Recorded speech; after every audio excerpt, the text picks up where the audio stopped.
Yes. Okay, so how many of you guys like going to amusement parks?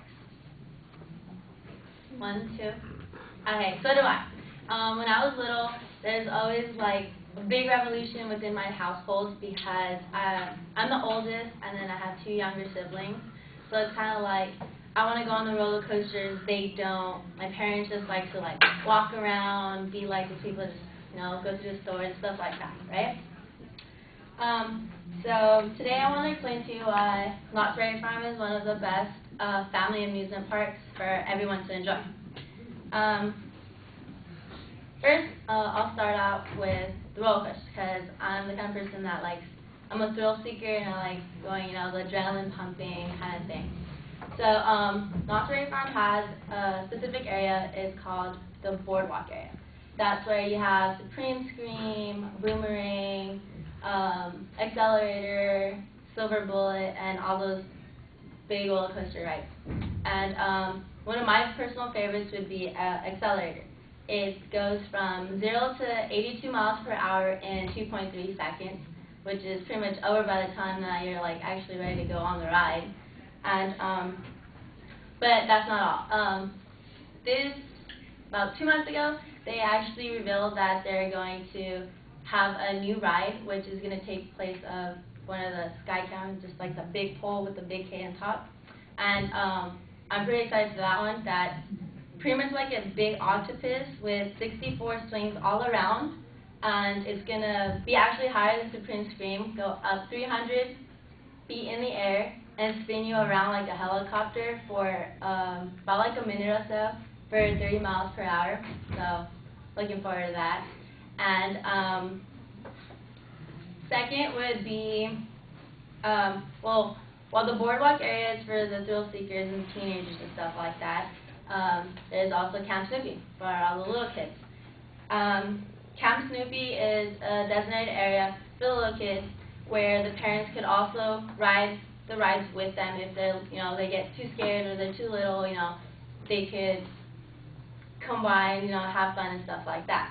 And that area has about 20 attractions just for them. They have the camp bus. They have a small miniature, like really small roller coaster for them. They have the Huff and Puff, the Sierra Salamander, and a bunch more. But that's not all for them. They also have a miniature theater. It's called the Peanut Gang Theater. It's a replica kind of the Charles and Theater. And that's a pretty neat designated area for them as well. They have all the Peanut Gang where they could interact with them, sing along, dance, and actually they're brought up on stage to join the whole show. That's pretty neat as well. But I'm also pretty sure that the parents want to have their own fun as well. And their journey pretty much begins in Ghost Town. Ghost Town is one of the oldest areas within Knott's Berry Farm. And that's pretty much known for their food. They have 2 main restaurants. They have the First Top House, which is the recent one, and also the Ghost Town Grill, which are pretty neat, just sit-down restaurants where, you could just enjoy, have a cool little scene as well there. But if they want to grab something really fast to go, they have the Fire Mass Barbecue, which is pretty neat. Along with that, I'm pretty sure after a good dinner or, something to grab to eat, they want to shop around. And Ghost Town has that to offer for them as well. They have a bunch of stores there, and especially now during Christmas time, they have the Christmas Craft Village, which is about 20 vendors. They sell bags, shirts. They do like cool little glitter stuff for the kids as well. And they have a bunch of stuff. So pretty much what you want, they have it there. And it's also at a cheap price, which is pretty neat. Along with that, they also have pretty neat shows for them as well. They have their world famous Wild West stunt show, which always scares the heck out of me with the big bangs and stuff. But along with that, they have the Calico Saloon, which is like pretty much like a bar area where they have can-can dancers moving around and stuff, and they can also, grab a drink if they want to. And the Mystery Lodge, which is pretty neat, like, special effects, entertainment for them as well. So pretty much now that I told you about Knott's Berry Farm and how it's a special amusement park for everybody to enjoy because of the boardwalk area for the amusement park thrillers and the Camp Snoopy for the little ones, and also the Ghost Town area for the adults. I hope that next time on your visit that you guys choose songs.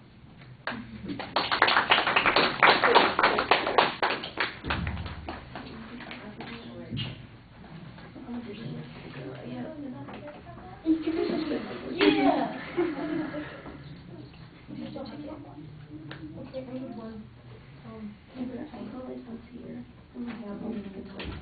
Two hours and I'm bored. I know.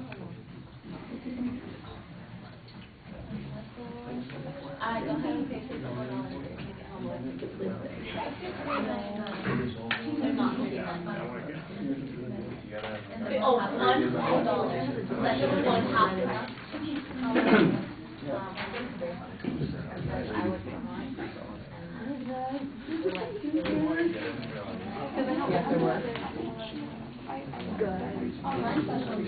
So Katie, what did you think?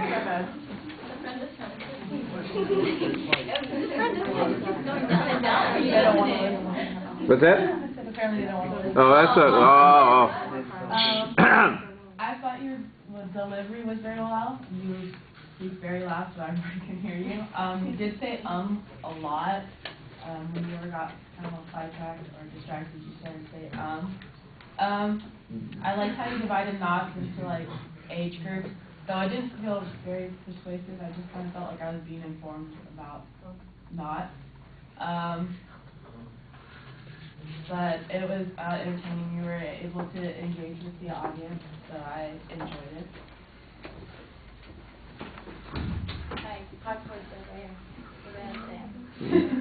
No, I'd agree with the comment. It doesn't really sound particularly persuasive. Now, that doesn't mean that it couldn't be made persuasive. It sounds like an informative speech. Here are the different areas of Knott's and why people might like each of them. There's really a value claim being made here that Knott's is the preferred place for like a family because it's got everything that the family needs. It's not just one type of attraction. You've got a variety of attractions, and it works for people in all these different categories.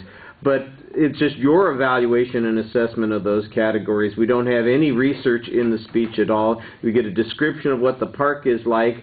I think everybody's interested in hearing about the new attraction and know that the thrill ride thing is going well.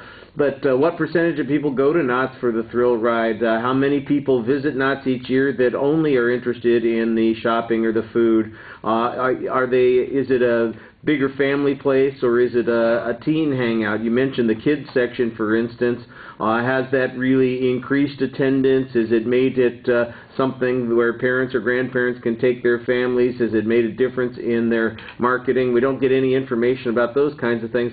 And so, like I said, it just sounds like a tour guide's description of the park. You know, before you get into the park, let me tell you what you got over here. Let me tell you what you got over here, and let me tell you what you got over here, and make sure that you go to one of these restaurants and have a fantastic meal. You know, it's like, as I'm standing to get my tickets and ready to go in, you're giving me the directions about what to do during the day, as opposed to really an argument about why you've made the right decision to be here today. And I felt a little underwhelmed on the research component there. The presentation things, I thought that you had good variety in your voice. There's nice enthusiasm there. Your audience contact is really solid. I did notice the ums. There were a few of them, so you want to be careful about that.